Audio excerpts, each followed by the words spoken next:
3D স্পেসে এই যে সুন্দর গ্রাফটি তৈরি হচ্ছে একেই বলা হয় লরেন্জ অ্যাট্রাক্টরের গ্রাফ। এটি দেখতে অনেক চমৎকার এবং এর দ্বারা যে বিশৃঙ্খলা বা কেওস থিওরি আছে তাকে ব্যাখ্যা করা সম্ভব হয়েছে।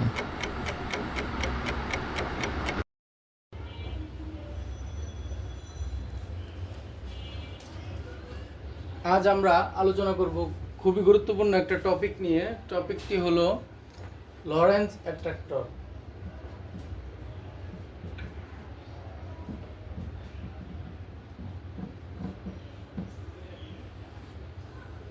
আচ্ছা, লরেন্জ অ্যাট্রাক্টর হচ্ছে তিনটা ডিফারেনশিয়াল ইকুয়েশন, অর্ডিনারি ডিফারেনশিয়াল ইকুয়েশনের একটা সেট যেখানে তিনটা ভেরিয়েবল থাকবে। তিনটা ভেরিয়েবল কি কি আমরা ধরলাম যে তিনটা ভেরিয়েবল হচ্ছে এক্স, ওয়াই আর জেড, জি। এখন এই ভেরিয়েবলগুলা একে অপরের সাথে সম্পর্কিত। কিভাবে সম্পর্কিত? যদি এই সম্পর্কটা এরকম ইকুয়েশনে হয়, সময়ের সাথে এটার পরিবর্তনের হার একটা কনস্ট্যান্ট আমি অন্য কালার ইউজ করি, সিগমা, এটাই দিই, sigma y minus x d y by d t সমান সমান x rho minus z minus y এবং ডি জেড বাই ডিটি সময় সাপেক্ষ পরিবর্তনটা x y minus beta z. এখানে এই সিগমা, রো এবং বিটা তিনটা জিনিস আমরা দেখতে পাচ্ছি, সিগমা রো, বিটা আর রো। এইগুলো হচ্ছে সিস্টেমের কনস্ট্যান্ট বা একটা সিস্টেমের জন্য নির্দিষ্ট ধ্রুবক। যেমন আমরা স্প্রিংয়ের ক্ষেত্রে স্প্রিং ধ্রুবককে পাই, অভিকর্ষ মহাকর্ষের ক্ষেত্রে মহাকর্ষীয় ধ্রুবক জি এর মান পাই, এরকম এটা একটা সিস্টেমের জন্য ধ্রুবক। এক এক সিস্টেমের জন্য এক এক রকম হবে। ফ্লুইড মেকানিক্সের জন্য এক রকম হবে, আবার অন্য বিষয়ের জন্য একরকম হবে। তাহলে আমরা যদি এই ইকুয়েশনটাকে আবার গ্রাফে প্লট করতে চাই, এরকম যদি আমরা গ্রাফ তৈরি করি, এই দিকে x axis, y axis and z axis, তাহলে আমরা এই গ্রাফটা যদি 3D, আমরা এরকমভাবে একটা গ্রাফ দেখতে পাবো, এইরকম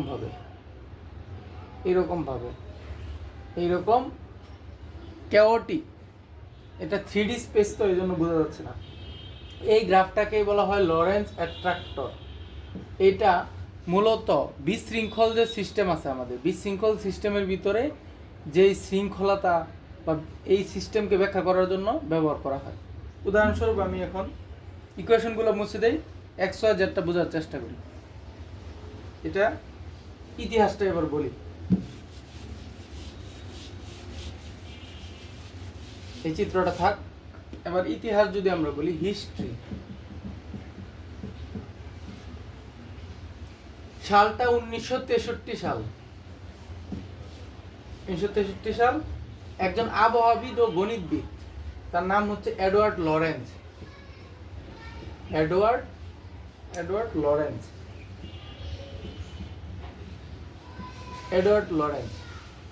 উনি একটা তার সেমিনারে বলেছিল যে, সেমিনারে নাকি অন্য কেউ বলেছিল, এটা আমার সঠিক মনে নেই, একটা প্রবাদ আছে যে ব্রাজিলে অবস্থিত অ্যামাজনে যদি একটি প্রজাপতি ডানা ঝাপটায় তবে তার প্রভাবে টেক্সাস বা আমেরিকায় টর্নেডো হতে পারে।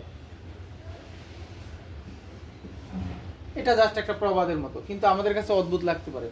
এটা মূলত হচ্ছে বাটারফ্লাই ইফেক্ট, অর্থাৎ ক্ষুদ্র একটা পরিবর্তন কিভাবে বৃহৎ পরিবর্তন সৃষ্টি করে, কোনো একটা সিস্টেমের ক্ষুদ্র পরিবর্তন কিভাবে বৃহৎ আউটপুট সৃষ্টি করতে পারে, এটাই হচ্ছে বাটারফ্লাই ইফেক্ট বা কেওস থিওরি। এই কেওস থিওরিকে ব্যাখ্যা করার জন্য ম্যাথমেটিক্যালি লরেন্জ অ্যাট্রাক্টর প্রয়োজন হয়। এটা হলো আমাদের মূল কনসেপ্ট। আচ্ছা, এবার আমরা আসি যে লরেন্জ সাহেব তাহলে কি করলো। এডওয়ার্ড লরেন্জ উনি মূলত হচ্ছে বাতাসের ফ্লো বা অ্যাটমসফিয়ারিক কনভেকশন বা বাতাস মানে বায়ুমণ্ডলে বাতাস কিভাবে ফ্লো করে এটার বিষয়ে আলোচনা করতে চাই। বাতাস যেহেতু একটা প্রবাহী, আমরা জানি পানিও একই ধরনের প্রবাহী। আমরা বাতাস বা পানির জন্য একটা অ্যানালাইসিস করব। অর্থাৎ উনি একটা অ্যানালাইসিস করেছিলেন যে একটা পাইপের ভিতরে আমরা একটা পাইপ ধরলাম আমার ফ্লুইড প্রবাহিত হচ্ছে বা বাতাস প্রবাহিত হচ্ছে, যাই ধরি এখানে প্রবাহিত হচ্ছে পাইপে। এই যে পাইপের ভিতরে ফ্লুইডের যে প্রবাহের ইন্টেন্সিটি, অর্থাৎ ফ্লুইড প্রবাহের হার, অর্থাৎ একক সময়ে কি পরিমাণ প্রবাহ ফ্লুইড বা বাতাস প্রবাহিত হবে, তাকে যদি আমরা এক্স ধরি, প্রবাহ রেট বললাম, ফ্লুইডের পরিমাণ। ধরো এখানে 1 মিটার স্কোয়ার এরিয়ার ভিতর দিয়ে ধরো 100 ঘনমিটার পানি যাচ্ছে, 100 ঘনমিটার বাতাস যাচ্ছে, তাহলে এটা প্রবাহের হার। এখন তার সিচুয়েশনটা ছিল যে তাপমাত্রার সাথে কিভাবে চেঞ্জ হয়। যদি আমরা এখানে হিট দিই, তাপ প্রয়োগ করি নিচে, তাহলে হিটের সাথে প্রবাহ বৃদ্ধি পাবে। অর্থাৎ হিটের সাথে আবার কি হবে, এই দিক থেকে এই দিকে প্রবাহ বৃদ্ধির সাথে সাথে পানির বা বাতাসের টেম্পারেচারটা বৃদ্ধি পাবে। এই যে টেম্পারেচার যে পরিবর্তনটা এই দিক থেকে এই দিক, অর্থাৎ আনুভূমিক, এটাকে আমরা বলতেছি ওয়াই বা আনুভূমিক টেম্পারেচার চেঞ্জ, অর্থাৎ y equal to d t by d y. অর্থাৎ এটা আমরা বললাম যে ওয়াই এক্সিস বরাবর কি পরিমাণ চেঞ্জ হচ্ছে, এটারে আমরা ওয়াই এর সমানুপাতিক বা ওয়াই দ্বারা রিপ্রেজেন্ট করলাম। এটাকে আমরা এক্সিস ধরলাম, এটাকে ওয়াই দ্বারা রিপ্রেজেন্ট করলাম, অর্থাৎ আনুভূমিকভাবে। দৈর্ঘ্য বরাবর, দৈর্ঘ্যটা এল ধরলাম, ডিএল, সরি এখানে একটু, এই প্যারামিটারটা হচ্ছে টেম্পারেচারের চেঞ্জ। এই টেম্পারেচারটা এদিক থেকে এইদিকে কার উপর ডিপেন্ডেন্ট, এল এর উপর, আনুভূমিকভাবে যাচ্ছে। এটাকে আমরা ওয়াই ধরলাম, ঠিক আছে। তাহলে আমরা এক্সটা পেলাম, ওয়াই পেলাম। এবার আমাদের জি পেতে হবে বা জেড পেতে হবে। জেড হচ্ছে ভার্টিক্যালভাবে, অর্থাৎ পাইপের নিচে থেকে উপরের দিকে, যেমন কালি শেষ, পাইপের নিচে থেকে উপরের দিকে যত আমরা যাব, যেহেতু আমরা নিচে তাপ দিচ্ছি এখান থেকে এখানে থাকবে হিট, এখানে থাকবে কম হিট, অর্থাৎ টেম্পারেচার চেঞ্জ হচ্ছে। এই যে টেম্পারেচারটা হাইটের সাথে চেঞ্জ হচ্ছে, এই যে টেম্পারেচার চেঞ্জ হাইটের ফাংশন এইচ, এই উপর দিকে আস্তে আস্তে কমতেছে টেম্পারেচারটা। তো এই যে গ্রেডিয়েন্টটা ডিটি বাই ডিএইচ, এই গ্রেডিয়েন্টের আমরা বলতেছি জেড বা জি। এই যে একটা প্যারামিটার, এই তিনটা প্যারামিটার প্রত্যেকের সাথে প্রত্যেকে রিলেটেড। অর্থাৎ ফ্লো বাড়লে আমার এইদিকে যদি আমরা কমন সেন্স থেকে চিন্তা করি যে যত পানি বা বাতাসের ফ্লো বাড়বে তত সে হিট বেশি পাবে এবং টেম্পারেচারও চেঞ্জ বেশি হবে। এই বরাবর টেম্পারেচার চেঞ্জ যত আমার এক্স এর মান বেশি হবে তত জেড এর মানও বাড়তে থাকবে। একটার সাথে কানেক্টেড, শুধু বাড়বে না, সিস্টেমটা ইন্টারকানেক্টেড সিস্টেম। ওই যে সিস্টেমের ইকুয়েশন ছিল আমাদের, ওই ইকুয়েশন অনুযায়ী ইকুয়েশনগুলো আবার আমরা রিক্যাপ করি, আবার লিখি ওনার যে ইকুয়েশনগুলো। অর্থাৎ এক্স এখানে আমরা ডিফারেন্সিয়েশন একটা ফুটা দ্বারা বোঝাই যে সিগমা ওয়াই মাইনাস এক্স, এক্সের সাথে related sigma y minus x. আবার ওয়াই ডিফারেন্সিয়েশন, ওয়াইয়ের সময়ের সাথে ডিফারেন্সিয়েশন। অর্থাৎ আমি যদি একটা টাইম লাইনে চলে যাই যে প্রথম সিচুয়েশনের পরে কি হবে, যে টি ইকুয়াল টু 0 আমার ইনিশিয়াল কন্ডিশন, মানে জাস্ট আমার শুরুর সময় এক্স ওয়াই জেড একটা ভ্যালু থাকবে। এই ভ্যালুগুলোর উপর ডিপেন্ড করে সময়ের সাথে সাথে এটা ডিফারেন্সিয়েশনটা কিন্তু সময়ের সাথে আমরা ডিটি ইউজ করেছি, ডিএক্স বাই ডিটি, এটা মানে। তাহলে আমার সময়ের সাথে কি পরিমাণ সিস্টেমটা পরে কি হবে, আমরা ওয়েদার ফরকাস্ট করার সময় এই অ্যানালাইসিসটা করতে পারি। যেমন আমাদের ওয়েদার ফরকাস্টে সুপার কম্পিউটারের দ্বারা বলা হয় যে এতদিন কি ধরনের বৃষ্টিপাত হবে বা আগামী 7 দিন ওয়েদার কন্ডিশন কি থাকবে। তা মূলত সুপার কম্পিউটারের সাহায্যে অ্যানালাইসিস করার আগে এই লরেন্জ অ্যাট্রাক্টরের ভিতরে প্রবেশ করানো হয়, যে 3টা ভেরিয়েবল দ্বারা যদি সে মোটামুটি যে আমার মডেলিংটা থাকে বা সিমুলেশনটা রান করতে পারে, তাহলে আমরা এটা বাণিজ্যিকভাবে বা আমরা বাজারে ছাড়তে পারবো, সাধারণ মানুষের কাছে দিতে পারবো, এই ধরনের সিস্টেম। তাহলে এই ক্ষেত্রে আমরা দেখতে পাচ্ছি x rho minus z minus y. আমরা সবসময় এই যে ভেরিয়েবলটারে আমরা সময়ের সাথে পরিবর্তন চাই সেটা বিয়োগ হচ্ছে, এটা আমরা খেয়াল রাখবো। X y minus beta z, এখানে বিটা রো সিগমা এগুলা সিস্টেমের উপর ডিপেন্ড করে। মানে বাতাসের জন্য একরকম হবে, আবার অন্য ফ্লুইডের জন্য অন্যরকম হবে, বা পপুলেশনের জন্য অন্যরকম হবে। তো এখন এই জিনিসটাই, এই যে এইরকম যে উইংস, দুটা বাটারফ্লাইয়ের পাখার মতো আকৃতি তৈরি হলো, এটা আমরা একটা অ্যানিমেশনের মাধ্যমে এখন দেখব। অ্যানিমেশনটা আমরা ম্যানিং কোড পাইথন ইউজ করেছি, ওইটা দেখলে আমরা কিভাবে এটা গঠিত হয় সেটা আইডিয়া পাবো গ্রাফটা। আমরা এখানে যে 2D গ্রাফটি দেখতে পাচ্ছি, সেখানে একটি পাইপের ভিতর এয়ার ফ্লো করছে। এবং প্যারামিটারগুলো দেখাচ্ছে। আর এখানে এই প্যারামিটারগুলো ডিফারেন্সিয়েশন ইকুয়েশনগুলো বসালে 3D স্পেসে এরকম সুন্দর একটি স্পাইরাল শেপের লরেন্জ অ্যাট্রাক্টরের গ্রাফ গঠিত হয়, যা দেখতে খুবই চমৎকার এবং এর দ্বারা বিশৃঙ্খলা তত্ত্বকে ব্যাখ্যা করা সম্ভব হয়েছে। আচ্ছা, এখন আমরা যেহেতু অ্যানিমেশনটা দেখলাম, এখন আমরা বাটারফ্লাই ইফেক্ট নিয়ে একটু আলোচনা করব, এটার সাথে রিলেটেড। তাহলে এগুলো আমরা ইকুয়েশনগুলো অফ করে দিই, আপাতত হিস্ট্রিটা অফ করে দিই। এখন বাটারফ্লাই ইফেক্ট, যেটা butterfly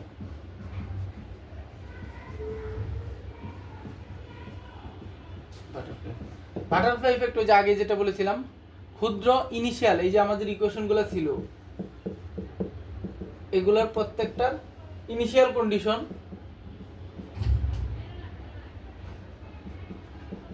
rho minus z minus y x y minus beta Z,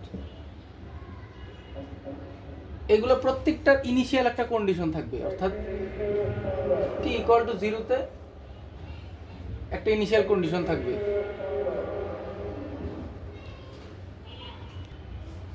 আচ্ছা, ইনিশিয়াল কন্ডিশনের কথা আমরা বলছিলাম যে টি ইকুয়াল টু 0 সময়ে এক্স ওয়াই জেড এই প্রত্যেকটা আলাদা আলাদা, ফ্লুইড একটা রেট থাকবে, টেম্পারেচার একটা নির্দিষ্ট পরিমাণ টেম্পারেচার চেঞ্জ থাকবে, এবং আনুভূমিকলি চেঞ্জ থাকবে, ভার্টিক্যালি চেঞ্জ থাকবে, এবং অন্য সিস্টেম অন্য প্যারামিটার যেগুলো আছে। এটা আমরা ইনিশিয়াল কন্ডিশনটা যদি অল্প একটু চেঞ্জ করে দিই, তাহলে দেখা যাচ্ছে যে আমার আউটপুটে, মানে এই যে প্যাটার্ন, এই যে গ্রাফগুলা, এই গ্রাফ কিন্তু আর রিপিট হবে না, এটার উপর দিয়ে আবার যাবে না এই লরেন্জ অ্যাট্রাক্টরে, অর্থাৎ পুরোটাই আনপ্রেডিক্টেবল যে পরে কি হবে। ইনিশিয়াল যদি আমি এখানে ইনিশিয়াল কন্ডিশন চেঞ্জ করি, এটা এখান থেকে শুরু না হয়ে এখান থেকে শুরু হতে পারে, অর্থাৎ ইনিশিয়াল কন্ডিশনের উপর আমার এই গ্রাফটা ডিপেন্ড করে, হাইলি ডিপেন্ড, শুধু ডিপেন্ড না, অনেক বেশি পরিমাণ ডিপেন্ড করে। তাহলে আমরা একটা সহজ উদাহরণের সাহায্যে জিনিসটা বোঝার চেষ্টা করি। ধরেন একটা টিপ কল থেকে যখন পানি পড়ে, তখন একটা ফুটায় ফুটায় পানিটা পড়ে, একটা নির্দিষ্ট সময় পরে পরে, মানে পিরিয়ডিক যদি থাকে। এখন আমরা এখানে যদি ফ্লুইডের স্পিড বাড়িয়ে দিই, অর্থাৎ এখানে একটু লুজ করে দিলে স্পিড, তখন আবার একটা বড় ফুটা দুইটা ফুটা, একটা বড় ফুটা দুইটা ফুটা, এরকম ভাবে প্যাটার্ন, এটাকে বলে পিরিয়ডিক ডাবলিং বলে, পিরিয়ডিক ডাবলিং বলে, পিরিয়ডিক ডাবলিং বলে। এখানেও আমরা দেখব একটা সময় পরে আস্তে আস্তে যত আমরা স্পিড বাড়াতে থাকবো, এক সময় পরে আমরা প্রেডিক্ট করতে পারবো না, অর্থাৎ একটা ফোঁটা পড়ার পানিতে এরপরে যে অন্য একটা প্যাটার্নে ফোঁটা পড়বে, ধরো প্রথমে একটা ফোঁটা পড়তেছিল, এরপরে দুইটা ফোঁটা একসাথে পড়ছে, একটা বড় ফোঁটা দুইটা ছোট ফোঁটা, এরপরে ধরো তিনটা ফোঁটা পাঁচটা ফোঁটা একসাথে পড়ছে, বা একটা পানির একটা ঝাপটা পড়ছে, কিন্তু নির্দিষ্ট সময় পরে একই প্যাটার্ন আছে। কিন্তু যখনই একটা নির্দিষ্ট স্পিডের পরে আমার দেখা যাচ্ছে যে কয় ফোঁটা করে পড়বে আমরা বলতে পারবো না, সিস্টেমটা কেওয়াটিক হয়ে যাবে, অর্থাৎ বিশৃঙ্খলা চলে আসবে। তাহলে বিশৃঙ্খলা আসার আগে যে আমার যেই কন্ডিশনটা হয়, এইটা আমার বোঝাটা গুরুত্বপূর্ণ, যে কি কন্ডিশনে বিশৃঙ্খলাটা সামনে আসবে আর কি। এটা আমরা আরেকটা উদাহরণে দেখব, বিশৃঙ্খলা আসবে, মানে আমরা একটা ইকুয়েশন আরেকটা ইকুয়েশন আমরা দেখতে পারি যে বিশৃঙ্খলা, বা আরেকটা উদাহরণ আছে যে ইঁদুর বা পপুলেশন, যেটা পপুলেশন গ্রোথ অ্যানালাইসিসে আমরা এগুলো ব্যবহার করতে পারবো, কেওয়াটিক জিনিস। লং টার্ম ওয়েদার ফরকাস্টিং তো বললামই, এই পপুলেশন গ্রোথের ক্ষেত্রেও সেম। ধরো একটা ইঁদুর আছে, এই ইঁদুর আমরা ধরলাম এক্স সংখ্যক ইঁদুর আছে, আচ্ছা এক্স না ধরে আমরা, আচ্ছা এক সংখ্যক ইঁদুর আছে, এক সংখ্যক ইঁদুর প্রতি 1 বছর পরে তার পপুলেশনটা কি হবে, বাড়বে অবশ্যই। তাহলে আমরা ধরলাম যে দ্বিগুণ হয়ে গেল, দ্বিগুণ থেকে 4 গুণ হয়ে গেল, মানে 2 গুণ করে বাড়ছে। তাহলে এটা অনেকটা ডিটারমিনিস্টিক হয়ে যায়, বাস্তবে কিন্তু এরকম হয় না। ধরলাম আমরা যে এক্স একটা কনস্ট্যান্ট ধরে নিলাম, যে এক্স সংখ্যক একটা কনস্ট্যান্ট একটা ধরলাম যে এগুণ, অর্থাৎ এখানে 2 গুণ ধরছি, আমরা এগুণ ধরলাম, ঠিক আছে। শুধু আমরা এগুণ ধরে সীমাবদ্ধ থাকবো না, এ এক্স এটা হবে আগামী বছর, অর্থাৎ এটা হচ্ছে nতম বছর, আগামী বছর হচ্ছে n+1, এততম বছরের জনসংখ্যা এত। এখন শুধু এইরকম হলে কিন্তু জিনিসটা সিম্পল হতো, কিন্তু আসলে জিনিসটা এত সিম্পল না। এখানে আমরা একটা জিনিস অ্যাড করতে হবে, অর্থাৎ কিছু ইঁদুর মারা যাবে, কিছু ন্যাচারাল ডিজাস্টার বা একটা মডেলিং, প্রবাবিলিস্টিক মডেলিং এর কারণে কিছু ধ্বংস হবে, মানে আলটিমেটলি একটা সার্টেন পরিমাণ পপুলেশন থাকবে। এটার জন্য আমাদের নেগেটিভ ইফেক্টটা আনতে হবে, এবং এই ইফেক্টটাই হচ্ছে আমার গুরুত্বপূর্ণ, যেটা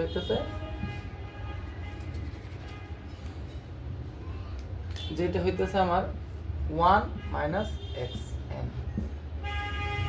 এটা হইতেছে গুরুত্বপূর্ণ। এই ফ্যাক্টরটা যখন আমরা অ্যাড করে দিব, তখন আমরা একটা পপুলেশন জন্য ইকুয়েশন পেয়ে যাবো, এবং এই ইকুয়েশনের মাঝে আমরা দেখতে পাবো যে এক সময় একটা নির্দিষ্ট সময় যদি আমি এই এক্সের পরিমাণের উপর ডিপেন্ড করে আমরা ফ্লাকচুয়েটিং করতে করতে একটা স্টেবল পপুলেশন পাবো।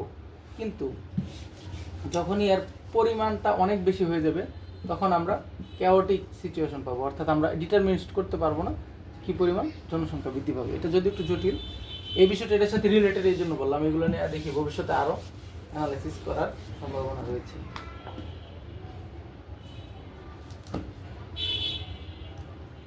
তো আজকে আমরা লরেন্স অ্যাট্রাক্টরটা দেখলাম। অ্যাট্রাক্টর হচ্ছে মূলত এই ক্যাওটিক যে ঘটনাবলী আছে এগুলারে ব্যাখ্যা করার জন্য একটা ম্যাথমেটিক্যাল টুল, আর কিছু না।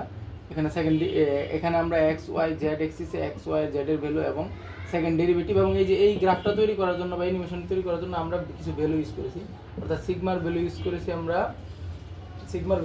আমরা 10, তারপরে রো এর ভ্যালু ইউজ করেছি 28, আর বিটা ইউজ করেছি 8/3। একটা নাম আছে, এটার নাম মনে হয় প্রাম্বল কনস্ট্যান্ট, এটা হচ্ছে রিলেট কনস্ট্যান্ট, আর এটার নামটা আমার সঠিক মনে নেই।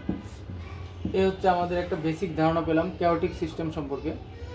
আরেকটা বলি, শেষে একটা কথা বলি, যে আমরা যখন সিগারেটের ধোঁয়া বা কয়েল যখন আমরা জ্বালাই, তখন কি হয়? কয়েলের ধোঁয়াটা কিছু সময় সোজা যাওয়ার পরে এই যে সোজা উঠলো ল্যামিনার ফ্লো, এই যে ল্যামিনার ফ্লো, এটা হইতেছে নর্মাল, এখানে কোনো ক্যাওস নাই, ক্যাওস অর্থাৎ বিশৃঙ্খলা নাই। কিন্তু একটা সময় উঠার পরে এরকম বিশৃঙ্খল হয়ে যায়, মানে এই ধোঁয়াটা কোন দিকে যাবে আমরা সে ডিটারমিনিস্টিক করতে পারি না। এই পর্যন্ত আমরা বলতে পারি সোজা এত দিকে যাবে এবং প্যারামিটার বের করতে পারবো, কিন্তু এরপরে আমরা বলতে পারবো না যে কী পরিমাণ ধোঁয়া উঠবে, সিস্টেমটা আনস্টেবল হয়ে যাবে। তো এরকম সিচুয়েশন আমরা আরও দেখতে পাই।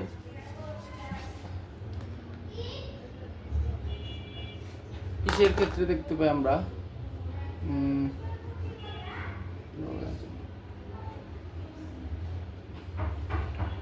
নেচারের বিভিন্ন, যেমন ডাবল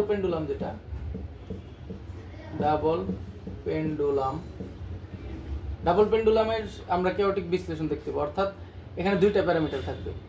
এই একটা পেন্ডুলামের মাথায় আরেকটা পেন্ডুলাম যদি যুক্ত করি, তাহলে আমরা দুইটা অ্যাঙ্গেল পাবো, একটা θ1 আর একটা θ2।